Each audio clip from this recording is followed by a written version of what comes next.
We kind of know from the research, right, that anxiety kind of hangs in the family tree. We want them to be active participants in their treatment and really thinking about what they can do outside of the session. One of the main things that we try to convey, and you probably do the same thing, is that we really are working to try to eventually pass that baton from us holding it over to put it into their hands. They see themselves entering into that practice over and over and over again, and that they're successfully doing that, and that really can also help that anxiety calm down over time.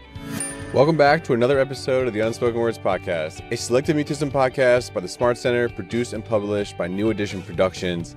This episode features a discussion between Dr. Elisa Shipon-Blum and Dr. Jami Furr on the critical role their parents play in their children's selective mutism treatment. Dr. Jami Furr is a clinical associate professor and senior psychologist in the MINT program and developer of the Selective Mutism program at Florida International University's Center for Children and Families. She specializes in cognitive behavioral treatments for childhood anxiety and disruptive behavior disorders, focusing on preschool mental health and selective mutism. Dr. Furr has directed federally funded trials on telehealth mental health care, including the first randomized trial of intensive group behavioral treatment for selective mutism in young children. As past president of the Selective Mutism Association, she has served on their board for over 9 years.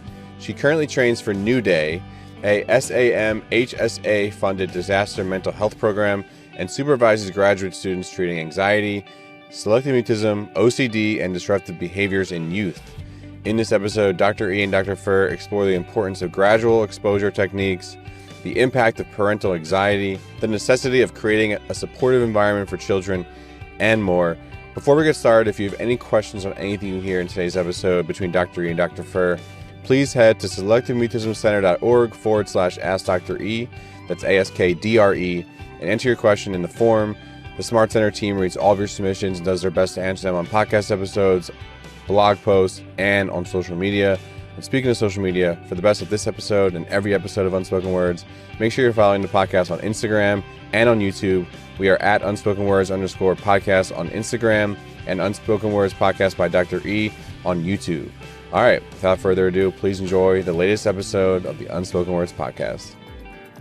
Hi everyone, it's Dr. E. Before we get started with today's episode, I'm so excited to announce that our popular Selective Mutism in the School virtual conference is now available as a self-paced online course.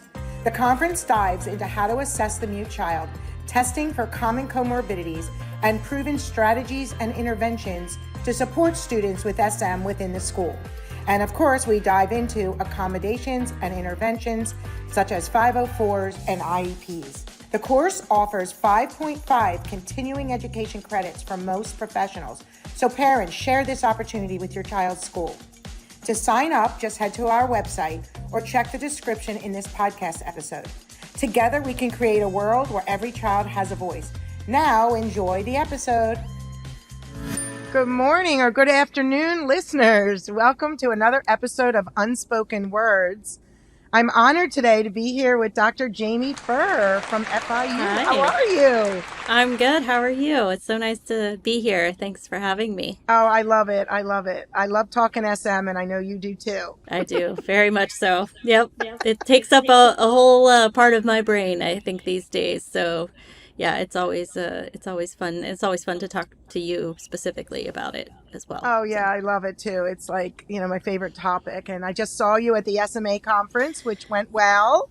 Yes, it was great. We had people from all over the world and so many different countries, and it was just really wonderful to have such an international audience. And and thank you for presenting. And it was fun, and I feel like I come away from that conference every year learning so many great things that I can take back to the clients that I work with, but also the families, and just even kind of personally thinking about what I can do differently in my practice. No, I do too. And all the different types of treatment modalities and different successes people have and what's working so well for them and the families from different cultures, backgrounds. It's just so rewarding, and it's obviously a passion of ours. So it's always exciting. Mm-hmm. And then you get to see people that you don't get to see all year.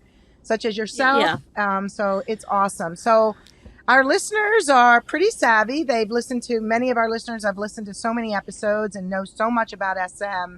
So I thought today we would talk, since you deal a lot, as I do, with parents, young children, preschool, elementary, and so even in teens, obviously, that we deal a lot with parents having to be that person that implements and facilitates so many of the strategies, right? They're the main, it's not treatment just in the office, right? No, I mean, in the main, I feel like one of the main things that we try to convey, and you probably do the same thing, is that we really are working to try to eventually pass that baton from us holding it over to put it into their hands, and hopefully into, even for the kids to be holding part of that baton as well, right? We want them to be active participants in their treatment and really thinking about what they can do outside of the session, but really, like, we want to pass that control over to them, like, and they can do it. Like, it's, I think it's just kind of hopefully being able to make them think and feel confident that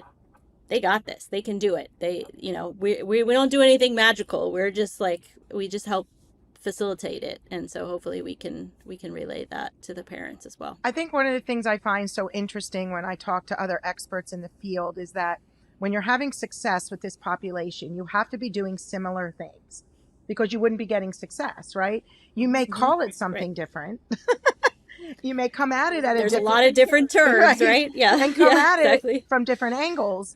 But yeah, like parents, I always say, don't wait, facilitate. Parents are the facilitators, the implementers, and teachers the same in school. Kids don't come with a guidebook, but a big part of what we do also is giving these kids that sense of control and helping them be such an active participant, whether it's a game they're playing as a little guy or it's an active, concrete goal. And then, there's so much to talk about, but one of the focuses, or a focus of today, is, okay, parents are key, right? But a lot of our parents have a lot of anxiety and fears of their own. And that can really affect progress and the messages they may be projecting onto their children. Yes, I think you're exactly right. I think we kind of know from the research, right, that anxiety kind of hangs in the family tree.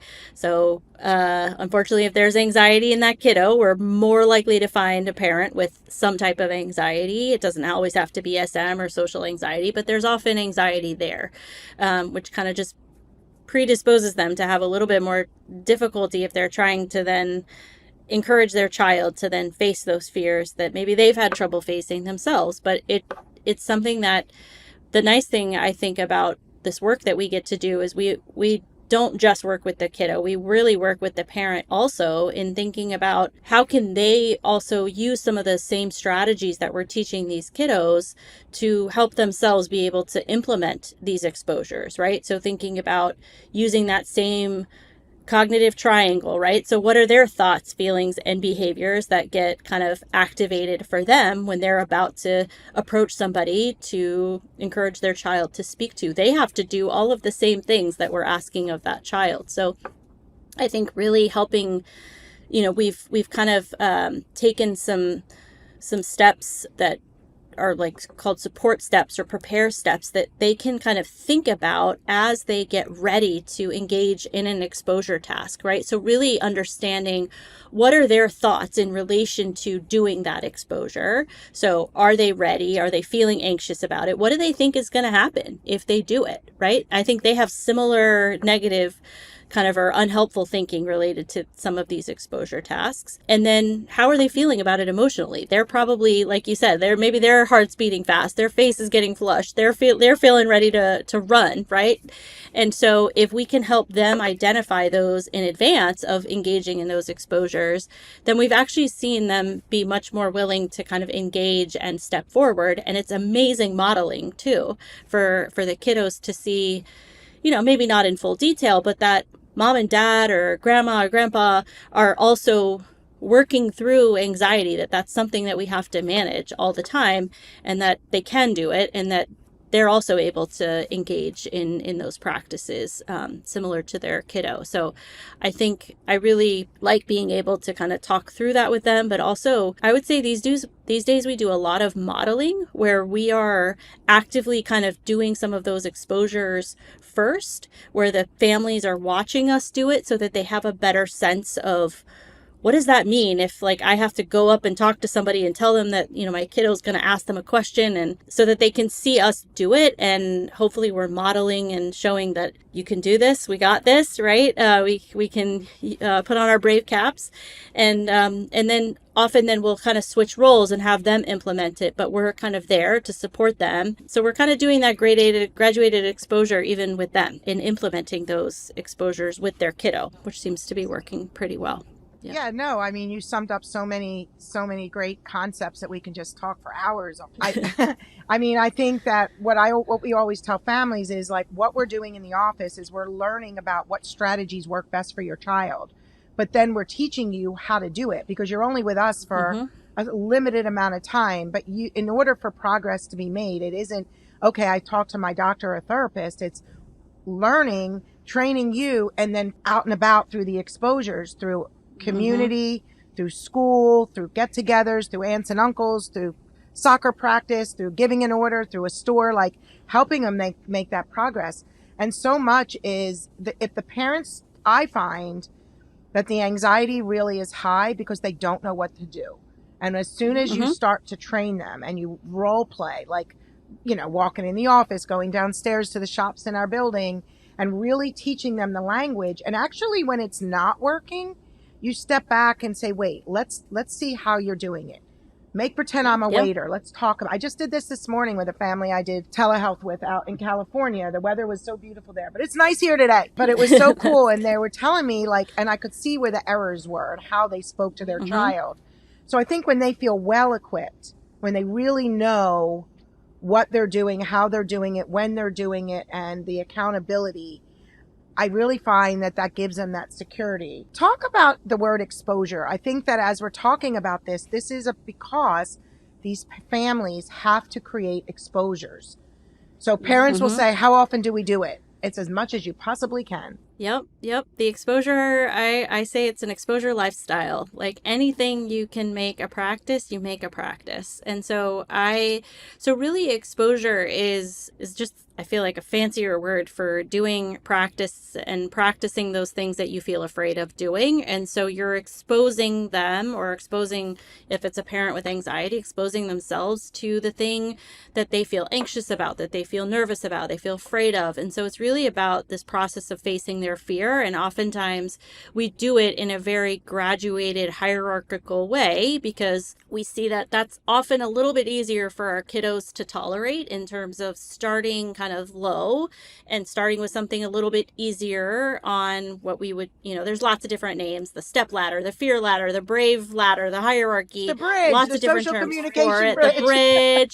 There's so many words. And I think that really kind of highlights what you said, is that setting out a plan for them and knowing like, okay, I'm going to start down at the bottom of the ladder. It's going to be an easier thing. And then we're working our way up to the harder thing. I always tell families, like, I am not kicking you into the deep end. I am starting you on the steps with floaties and a kickboard and the thing between your knees and more floaties on your arms. Like, this is how we're starting exposure. And then we're slowly going to get you into the deep end where you can then get rid of the kickboard or the kicking board, whatever that's called. And really so that they know that they're going to be kind of guided into this practice, but really the more the better. So if they can make anything into an exposure, the better their kiddo is going to do. Because it's not, I think what can be hard, as you were mentioning, is just they're not quite sure. And obviously, because we've been doing this for so long, everything is, you can think of how to make an exposure out of anything, right? And I think for them, that's not such an automatic process. And so I think, as you mentioned, really helping them to see, like, even if like they don't want to order anything, like if you as a parent want something, if you need something, instead of you doing it, have your kiddo do it. It's just making it an extra practice for them. And so I think the more that they can do it, the easier these things become, because we know that over time they should start to kind of habituate again, fancy word for just kind of getting used to it. So they kind of put themselves into that anxious situation.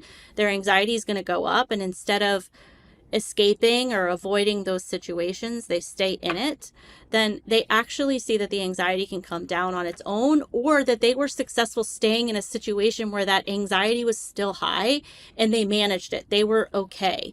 And so, some more of kind of some of the later kind of findings is that really, even the more that they enter into an exposure or enter into a practice, even if like our kind of traditional way of thinking about sort of like the habituation curve, like that bell curve, how the anxiety will come down, that doesn't necessarily need to happen. It's that they see themselves entering into that practice over and over and over again, and that they're successfully doing that. And that really can also help that anxiety come down over time, because they're seeing it, just like kind of that wave will start to kind of slowly dissipate over time. So I think we really just try to get them in as much as we possibly can, because it will help them feel more successful. I often, for some families, are like, wait, we don't go out. I order Instacart. I don't go shopping. I use Amazon. And I say that's why there's so many individuals struggling with social communication, because they're not making phone calls, they're texting. It's just over and over. And it's just, in order for your child or your teen, the adult we're working with, to overcome this, they need to put themselves in these situations. And we have to do it in a way that feels safe, as you said. I always say Band-Aid over the mouth, hands in the pocket. Any opportunity that you would be handing and taking or speaking for them, you can change. So an example is a young child, again, someone I worked with this morning, so it's like fresh in my mind. They were struggling with something as easy as many would think, hand over, take over. And it's not, because that's the act of social engagement, which welcomes others. So I told the parent, like, start with your needs, not theirs, because the attention with social anxiety on the child overwhelms them. Start with your needs. So you're going to get something, and do it hand over hand. Something like you said, start with the floaties, something like hand over hand, and have areas of motivation, like getting the ice cream cone, getting the art supply, but it may be hand over hand as a way to stimulate, because then that welcomes others to question. Because the goal isn't just be comfortable, loose as a goose. It's welcoming others to ask questions and have these contrived opportunities. And I want our listeners to know that we talk about exposures in public places and out and about and the kind of the typical, but there's also exposures when you're setting up games for young kids and goals for others, something like interviews or the Guess Who game, where the kids are bringing their little toys to hand and take and show off their knowledge to Aunt Sally and Uncle Bill. That's an exposure. And that's building skills. And one more thing, because I'm going to forget, is that all the work, and I know you feel the same, but sometimes parents are like, but I want them just to talk in school. And I'll say, you know what? All the work you're doing out and about, out of school, is getting them ready, building those pathways for school. So you're not in school with me. Of course, that's where a lot of our programs with the, Brave Buddies, the Communicamp, et cetera, are the school environment. But the more you're practicing, the more you're creating these opportunities, the more it will get easier for them in school. Yeah, and the hope is that and kind of what we know about what happens when they do these practices elsewhere, is that there should be generalization of gains, right? So that it's not just, and sometimes we see it, sometimes it's a little trickier to get that generalization into maybe the most challenging place, right? That the place or that activity that is kind of at the top of their hierarchy or the top of that ladder. But we know that it should generalize from one situation to another, and that hopefully if they're practicing even in something that's slightly easier, the hope is that maybe the ranking or how hard that other practice is now going to feel a little bit easier, because they've been able to do something that was kind of the same, it was similar.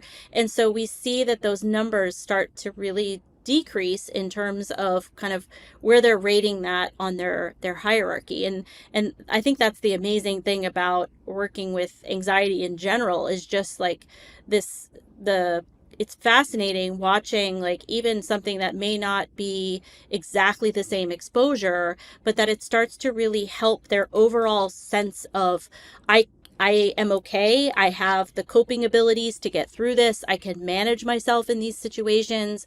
So then it's more likely that they're going to be able to engage in the next thing that they're being asked to do. So we want them to be kind of doing these exposures, like you're saying, not just in like that one setting that might feel the most challenging, but it's almost like those are ways to kind of keep those floaties on, right? Until they get to the part that is more challenging. And even thinking about how do we break down the most challenging exposures into easier ones so that they're also they're kind of working on that as well over time, so that by the time they get to that top, rung on the ladder, it's already feeling like it's 5 steps down. Like it's not as hard as they thought it was going to be. And I think that's an amazing kind of light bulb moment that can go off for the kids, but also for the parents. Because I think one thing we also want to be mindful of too is having parents, again, it's kind of a tricky balance, I think, sometimes, of like not being overly confident that their kid can do anything that they put them into, but also expressing confidence that like, I know you can do this. It's maybe really, really hard. And I know that you are capable. I know you can do this, even if it's like the hardest thing you feel like you're doing, but I know you can. You have the strength to do that. And so I think that's one thing that where parents struggle a little bit in terms of pushing versus like really feeling confident. I know that you've got this. I'm here. We can do this together. And then I know you can do that like on your own. It's a tricky thing. I really appreciate what you're saying. I had just written an article called Courage Isn't Loud. And I wrote it because there are people that aren't as experienced in the field that don't see this as anything but let's get you to talk. And what I really appreciate you're saying is there's kids that just aren't there yet. And they have to start with the simpler, just sit down, build a connection, have someone facilitate, handing something, playing a game without worrying about voice. Because if those kids aren't ready, you're causing more anxiety and more avoidance. And we got a lot of feedback on that particular post. And I knew that we would, because we hear, as you do, so many families that come to us where it's like, my child's shutting down, my child's having fits, my child's having tantrums. It's like, your child should not be. Like, you aren't meeting them where they're at. They're not having the right amount of floaties on, as you just said. Like, you need to meet them where they're at so they feel confident. And one of the things that's great is there's great experts out there. There's great treatment providers. But that's who guides you. Like, I tell families, like, the goal is that we learn and we share that with you. So what we're telling you that you need to do or the things to work on to help you, that's where your child is at. And that's where you start. But if you're trying to figure it out and your child's having a tantrum over it and freaking out and throwing things, then no, you're not meeting them where they're at. Hey listeners, we'll get back to the episode in a second. I want to tell you about Communicamp, our popular 3+ day intensive group treatment and all-day parent education and support program designed to help parents, children, and teens overcome selective mutism, social anxiety, and extreme shyness. Over 3+ action-packed days, your child or teen will engage in immersive activities guided by expert clinicians that build confidence and communication skills in a supportive, fun, and collaborative environment. Spaces are limited and spots book up fast. To learn more, please find Communicamp in this episode's description or head to communicamp.org and complete our interest form, and our team will be in touch. Let's help your child or teen find their voice at Communicamp. Let's get back to the episode. And I love that you talked about the feelings, because one of the things we do a lot is, okay, what does it feel like? Like, I'm thinking of even like, well, little guys, 0 to 3, older folks, 0 to 5. But like, if I'm going to do this game or goal, I think it's going to feel like a 2. All right. Well, after you do it, what does it feel like? A 1. Like we work with them, of course, age dependent on the befores and after. So things tend to get easier or rarely even stay the same. So when they cognitively see that, that's like fuel for more. And then you talked about a lot of stuff, is that fake it till you make it that parents have to do, because you see these parents come in flat affect, very anxious. I need my child to, they need to do this. And you see the child with fear in their eyes because they can't do it. So we have to help parents like kind of come back and kind of almost fake it till you make it and work on their facial Yeah. expressions in itself. Yep. But don't you find, because they're projecting their anxiety, that when you equip these parents with the right tools and meeting them where they're at, they're then projecting the confidence to their child Mhm. because they're believing, wow, this is making sense. And I do know what to do. It's like a recipe. They know what Yeah. to do. They know the steps to take. Yeah, I completely agree with that. I think, like, again, part of it is helping to instill the confidence in the parents, which then I do think then kind of gets relayed down to the kid when they're going into those practices. But if, as you said, like if they don't feel like they know what they're supposed to do, if they feel like they're not going to be helpful, they're feeling worried about how that's going to go, then yeah, those kids are little sponges, right? Like they sense, and especially our SM kiddos, like they sense everything. They're such good observers that it's like they know what's going on probably before the parents even do. But it's like, so if they're kind of, again, we don't want them to be completely fake, but I agree, fake it till you make it. Like, again, exude that confidence that like your kiddo can do this, because they really can. It may be really hard. So, I love kind of the space language about like, it is hard and you can do this, and I have confidence that you're going to be able to manage yourself even if it is challenging, right? Because again, it's building up that confidence and that sense of self and self-esteem for these kids that can be really tricky to do over time. I still remember a family from probably 10, 11 years ago, and it is like such a, those families where it just really sticks in your mind, and it is an amazing example. So here in Florida, we used to have this, it never feels like winter around here. And so it was like Santa's Enchanted Forest. And it used to be this thing that would be going on for months down here, a lot of games and activities.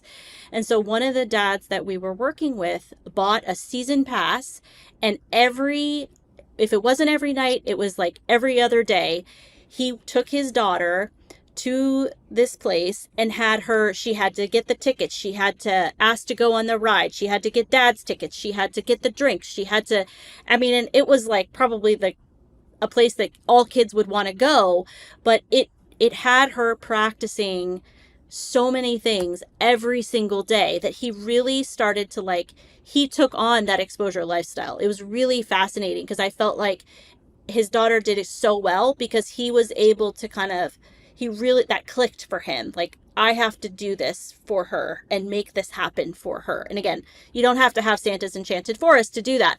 But I think understanding that the more that we can do this and the more natural it feels, like it's not so contrived and like, oh, yes, we must go do our exposure practice today, but even kind of just making it like, this is what we do.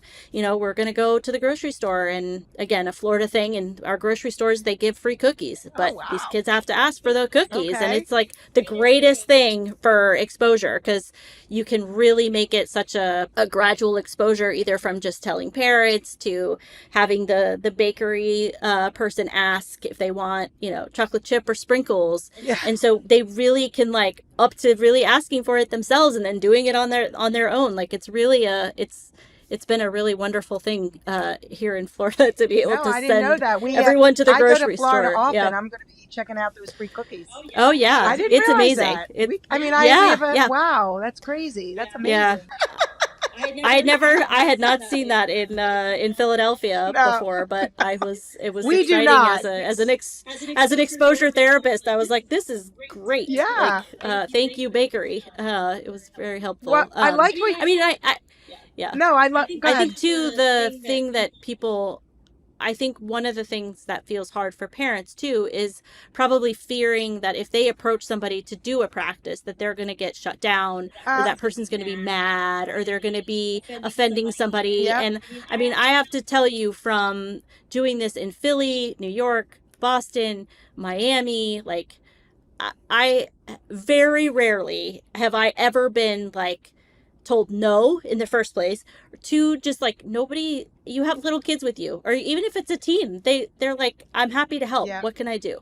And so I feel like I just want to also relay that message that they can get kind of told no, but it also is, again, a good learning experience for both the parent and the child. Like, what do we do if somebody tells us they can't help us? We go find somebody else. No, it's true. And I love some of the things, just for listener purposes. with the Santa's Enchanted, what you were talking about, and the repetitiveness. I tell families all the time, Yes. pick the same 3 or 4 restaurants, same 3 or 4 stores, practice, because then it becomes second nature, because with anxiety, you can't think and process well. So when it becomes automatic, it makes it easier. So that was being created. Areas of high interest. The child loved it there. So again, going for the cookie instead of buying stockings for mom, which is not exciting, or dental floss for dad. Like, it's not exciting. But so making it as natural as you possibly can, but high interest repetitiveness, over and over. And many of our kids, despite being a very high social anxiety tendency, we have so many kids that love to be big shots. They love to help. So Mrs. Helper, Mr. Helper, big shot roles, leadership, taking control of the recipe during a get together, or like I have a family that's going back to a pumpkin patch. And so they've been there. They went the other day, just the family, and now they're going with extended family and some friends this weekend. So I said a perfect opportunity would be, Rebecca can literally draw the map, get her involved. She owns it. She knows it. She's the big shot. She can walk around and go, let's go here, because she can make that progress. Get ready for those common questions that are going to be asked. So on the lookout, what's Aunt Sally going to ask me? I mean, she's not going to ask about like necessarily the weather, but she might say, who's your teacher? What grade are you in now? So playing these I Spy question games and things on the way as you're doing these exposures are really practice. That's exposures, everyone, right? Yeah. We can go on and on. Yeah. I think a couple things related to what you mentioned. One is kind of like I really like for the kids to even have like go-to questions that like they know they're really good at answering, especially kind of towards the beginning, that like if they're going to see somebody that they know might be a little bit more challenging, to kind of have like some of the questions that they know they feel more confident in answering. So even if like they start asking these other questions, parents can kind of jump in and not answer for them, but say, hey, do you mind asking her about this? She's been practicing. She's been really good at answering this. And often it really kind of helps, again, that child feels successful. So that was one thing. And the other is just like how much just even your example shows like the amount of control that kid is getting to have in that environment, right? Like she gets to choose where to go. She gets to choose what thing might be next. So the more control that we can give them in whether it's an exposure or where they get to do the exposure or something, like at least then they have a little bit more sense of like, I'm taking ownership over this, rather than somebody being like, you must go over there and ask that question and do that. Exactly. It's really like you're prepping them for all different kinds of things that may approach them, but they're getting to choose that, right? They're getting to choose sort of, it's like choose your own adventure, where they can kind of go down the path that they feel a little bit more ready for. It's not that it's they don't do it at all. I think this is the other tricky thing that I've noticed is that, so I think another tricky thing is like the balance for family members, again, either for like newer clinicians, family members, caregivers, when they're implementing exposures, that either they kind of do the exposure they were set on doing or nothing. Like it's like if they can't order that cookie, then we're leaving the store. And it's like, well, no, there's a lot of other steps below that you can have them engage in so that they feel successful. You feel successful, like, because that success is really the thing that kind of breeds upon itself. And that's what causes them to want to do more. So it's like really helping them to see the baby steps, the gray steps, because I feel like there's a lot of all or nothing that happens around exposures. And I think just being able to, again, come up with lots of plans and, again, sort of, I think you were jumping in about sort of like that transition, right? that transitional stage for them, that they really, they need that. They need that. And I love that, like, for like the little guys, it depends on the age, they make their own little bridge and they see. And we try to explain that just because you may need to, mom has to ask a choice and maybe the mom goes this or that and leans in and goes, tell me. And they're still using their voice. As you do it, they get louder and they're still on the bridge. They're still successful. And when kids start to realize, wow, I'm still doing a good job, I'm still getting points for that, it increases their confidence. It doesn't decrease their confidence. And that helps so much. And then the high expectation people too, like, the child's giving their order in a restaurant, but Aunt Bertha comes to dinner and the child just shuts down.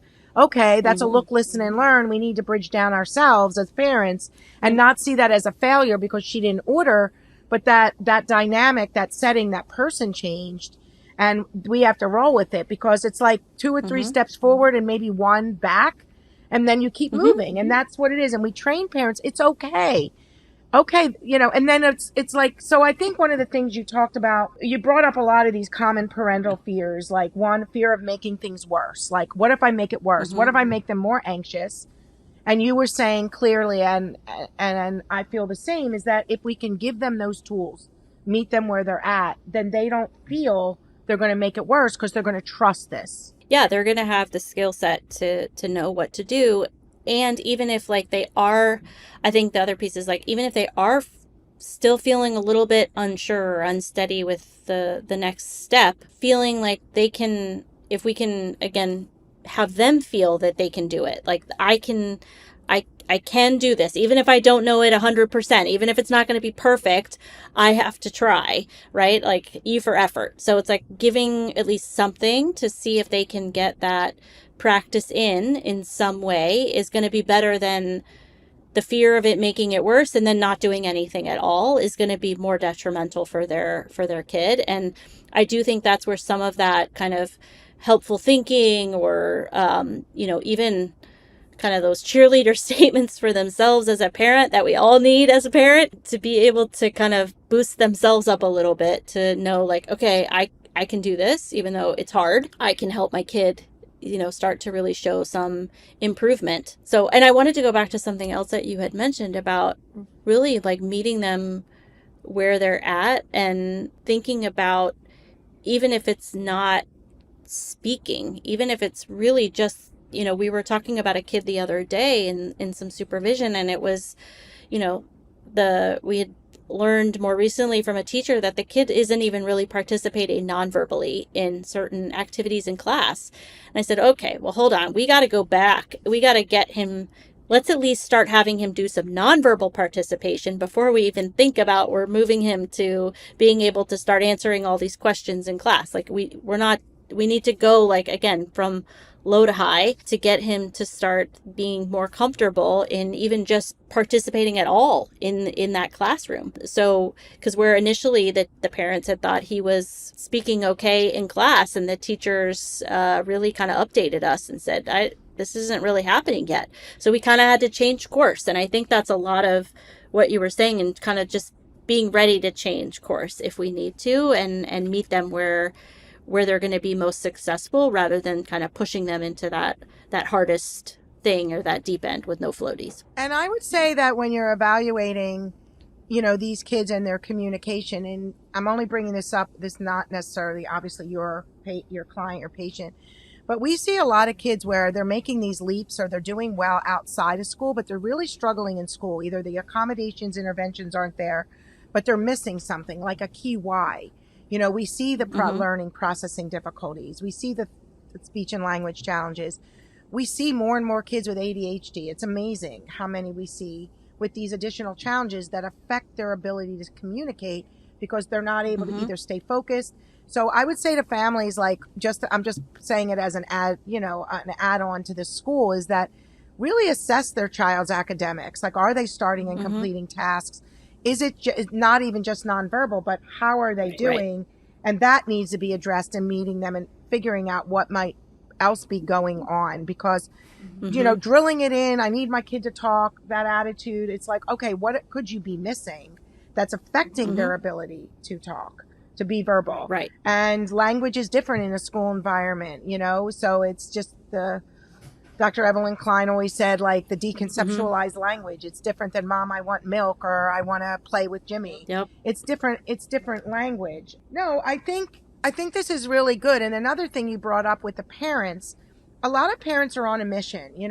I need to do it 100 times in a week. I need to do this. I need to do that. Like, I'm getting home from work and we're going and doing exposures. Take a deep breath, because that anxiety you're projecting of we need to get it done is only going on to your child. And maybe you need to go to the gym. Maybe you need to go relax. Maybe you need a girls' night out. Maybe you need a dad's night out. Like, you need to be in a place where you're going at this in a calm way.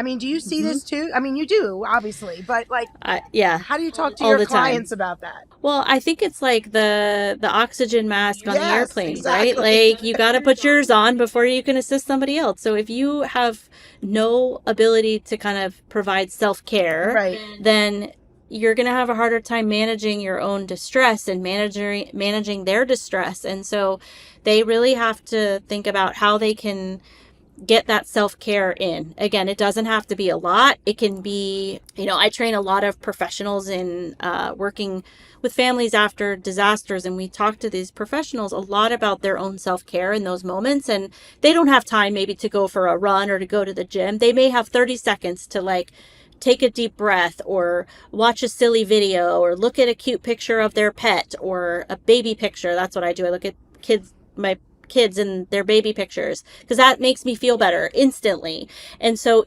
within kind of whatever time frame they have, find something that they can do for self-care. And if they end up with more time, great. Then maybe that means they get in a little bit extra that day. But if they don't do any, then they're really going to be doing a disservice to themselves and to their kid. And I think that's a really tricky thing. I think especially for a lot of parents who work and they have a lot on their plate, and now they're working on having to provide, they're doing the treatment out and about. And so helping them to reflect that like, this is actually something they need, like this is their prescription, that they need to do this for themselves in order to be steadier for their kid and feel like they can be there. Because again, if they don't sleep, if they don't exercise, or they don't eat well, or they don't even take 5 seconds for themselves, like I know how I am if I don't sleep in a day. I'm a terror, right? So it's like we got to help them recognize like that is actually going to help them be better able to manage it, especially in those exposures. Like if they're putting their kid into a stressful situation and their kid gets upset, it's going to be a lot harder for them to manage their own distress and tolerate that distress than if they have had at least a teeny bit of self-care. And again, I think it varies per person on what is going to fill that cup, but hopefully they can find something even in a short period of time that they can do for themselves. There's aunts, uncles, grandparents, perhaps. Yeah.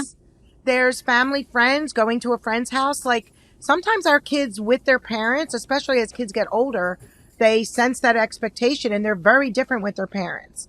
So sometimes, I mean, I have plenty of kids that do better when they're not necessarily with their parents. And that's not a negative. It just means the sense that they feel because, their parents love them so much. It's not about that. But it's more like, wait, if I'm not the best person, maybe some other people can take them out and about. And so that takes off also the pressure off. It's hard to raise kids. It's a tough time in life in general right now. And so a lot going on and stress is there. And so it's about being kind to yourself and knowing, wait, you know what? I can't do this all myself. Yeah. Having that grace, right? Give yourself some love and kindness, just like you might extend to someone else. Like we're so much harder on ourselves, especially parents. And so it's like finding that grace and compassion to give to someone else, I think is so valuable. And we don't always remember to do that for ourselves. But we need it desperately right now. There's so many things to talk about with this. We actually covered so much, like, basically managing their own anxiety. You have to do exposures, making them natural, because that's the only way your child will overcome this. There's no other way than to utilize skills. We've talked about so much. Is there anything you're thinking that you'd like to bring up to our listeners that like on this topic?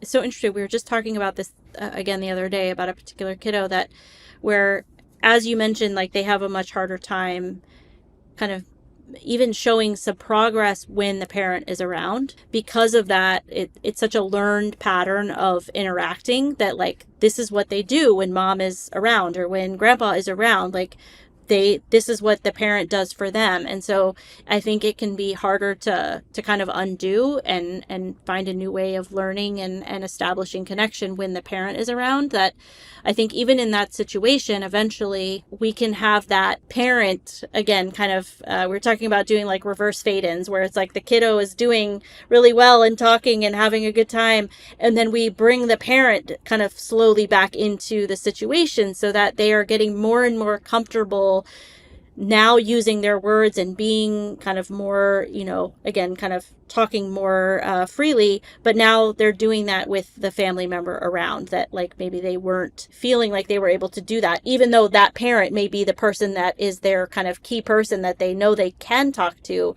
But it's like, as they've learned these new skills, it's like that's the person that almost, I'm going to say contaminated, but that it's like that learned history is so strong of like how they engage with that person when they're in public, it's harder to undo. So I think knowing that we can do that and help them kind of learn a different way of engaging with each other when they're in these different environments. What's also helped but there? When I see that dynamic, or the parents sense that dynamic too, is to be very open with your child, age dependent, obviously, developmental level and everything, but to be very open and to say to them something like, wow, you know what? I realize that my approach was every time we go out that you need to do X, Y, and Z. And I realize that's really might be a little hard. And I'm learning other ways we can do this together, and I can help you and support you. And when parents do that and they have those frank, open discussions, it really does like let some of that air out of that balloon. And so we see this sometimes at Communicamp. We'll say something like, I don't know, it's either day 1 to 2 or 2 to 3, whatever day it is. But I often do this and I say, because you see these parents raising their hands saying, wow, I feel like I've been doing this wrong, or, I feel really bad because, and then I'll say, you know what, this is all learning. You're learning. Talk to your kids. Maybe say that to them. Say, wow, today I learned this, this, and this, and I didn't realize that by some of the ways I've been saying stuff that might have made scaries or make it harder for you. And then you watch your child, I'll tell them, and they're just going to like, wow, yeah. And then they start opening up to you. And then all of a sudden, like, you have more dialogue. So for our listeners, like, there's so many ways to deal with a lot of this. There's no one size fits all either. Yeah, right? Like, operate in the gray. Right. Like, you gotta, like, there's a lot of gray out there. There's a lot of different approaches that have been, found to be successful. And, I'll highlight that I think just like, hopefully we've instilled at least some hope in these parents that like they can do this, they got this, because that's the main point, and to be kind to themselves. And I was excited, as I had mentioned to you before, we like just are finishing up a study, a long-term outcome study, and seeing that like the selective mutism, like over 50% were in full remission, meaning that they did not have any symptoms of selective mutism. And this was on average about 4.5 years post their initial evaluation. And some are teenagers. We still have to kind of look into splitting that up, but that the SM is down. There's still some, we're seeing some other things kind of coming up, which we would sort of expect as they get into more of the teenage years. But, it's really exciting to see that like the SM is going down and really kind of staying down. So I say that as a moment of hope for families, 100%. That like the work that they're doing is so important, and hopefully will be meaningful for them kind of down the road. Yeah. And I mean, at the SMA, when our panel was at the end of the day, the kids panel, hearing the voices. Oh my gosh. Seeing Amazing. These kids on there is so empowering, I would hope, for parents. And that's why we do that at Communicamp too. We have that panel to give them that hope. And to see these kids having full conversations, at the SMA the other day, and just really confident. Like they ooze confidence, right? They ooze it. It was amazing. Yeah.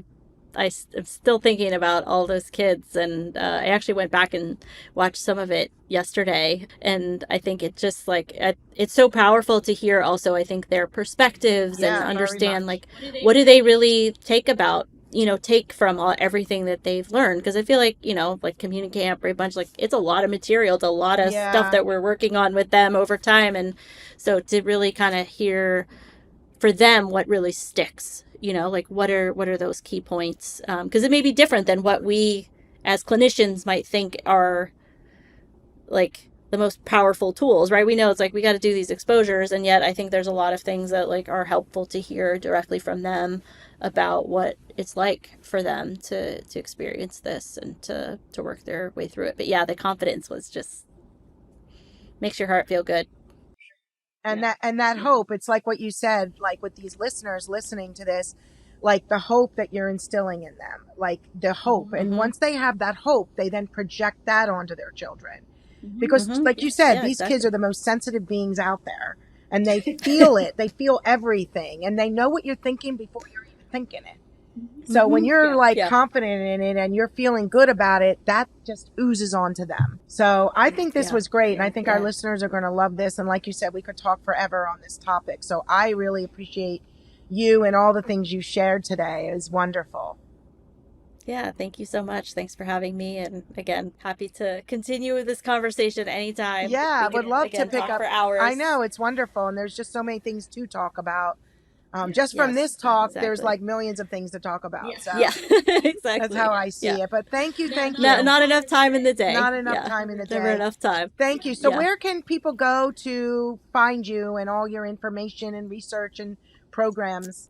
Yeah, so I am a part of the Mental Health Interventions and Technology program, and we're Mint, so they can go to mint.fiu.edu or find us on Facebook, Instagram.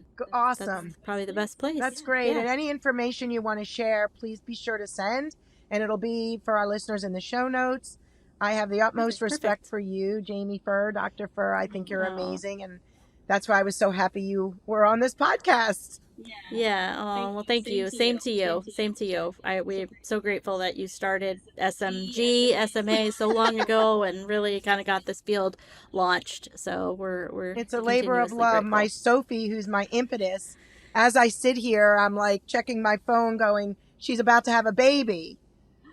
Oh, so my Sophie, the impetus, happily married, a doctor, living her best life. Yeah. Who would have known then when I saw this little girl sitting underneath the slide that she'd, have this life.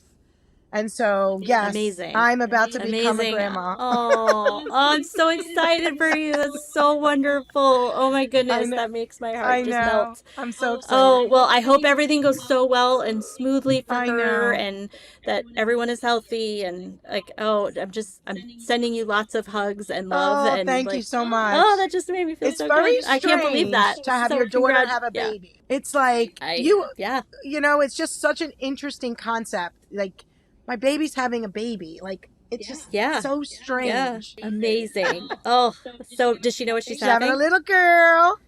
Oh, that's amazing. Having a little girl. So, we're very, very excited. But this has been wonderful. And I can't wait to see you again soon.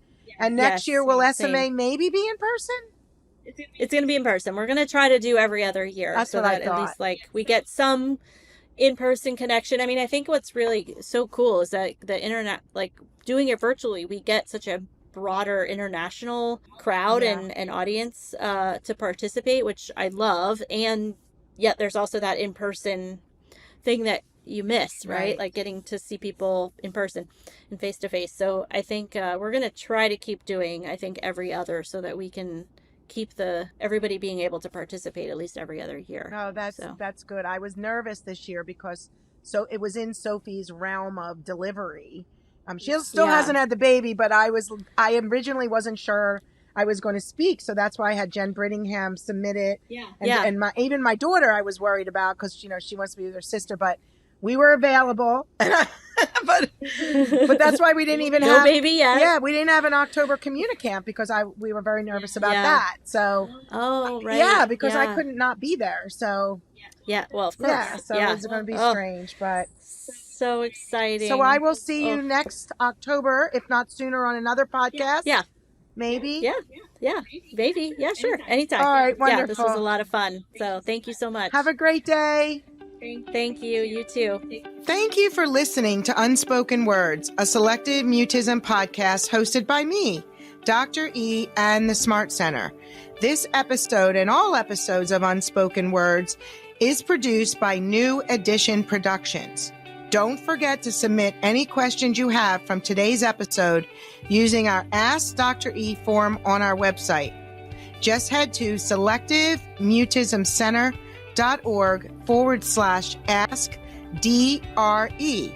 I'd love to answer your question in a future episode or blog post.